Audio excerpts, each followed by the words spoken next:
Guys, আজকে আবারও চলে আসলাম আমাদের এই সেই কাকার কাছে। আর আসার পরেই ওনার অভিযোগগুলো দেওয়া শুরু করলো আমার কাছে।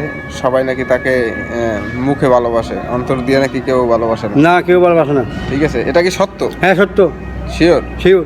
তাহলে আজকে আমাদের কাকুর মুখ থেকেই শোনেন যে তার আক্ষেপ, তার মনের কষ্টগুলোই। কাকু, হ্যাঁ কাকু, তুমি কেমন আছো? আছি ভালো। তোমার তো অনেকদিন পর দেখলাম। হ্যাঁ, তুমি এতদিন কোথায় ছিলা? এখানে ডিপুতে ছিলাম। দর্শক তো তোমার অনেক মিস করে, অনেক খোঁজে।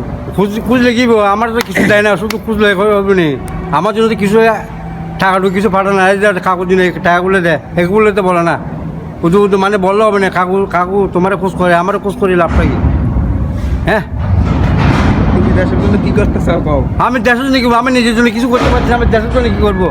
আমি নিজে খাইতে পারছি না, চলতে পারছি না, আমি আমার জন্য আমি মরতেছি, আমি দেশের জন্য কি করবো? তুমি চাকরি করতেছো না? হ্যাঁ, চাকরি করতেছি। তাহলে তো চাকরি করলে কি বলবো, এই বেতনটা আমার তো হচ্ছে না। তোমার বেতনে পোষায় না? কেমনে বসাবো বাবা? তাহলে তুমি তো কাস্টমার অফিসার হওয়ার কথা ছিল। হ্যাঁ, কাস্টমার অফিসার তো হয়ে, লেখাপড়া থেকে কাস্টমার অফিসার আমি হয়ে দিতাম, তাই এটা বলতে হয়তো না। যাই হোক, সবাই রে একটু কিছু বললে দাও তুমি। এই সবার বললাম না এটা আর কি, শুধু কাগজ জন্য চিন্তা করে, কাগজের জন্য তো চিন্তা, কাগজ টাকা পাঠানো যায়, কাকুরে এগুলো দিস।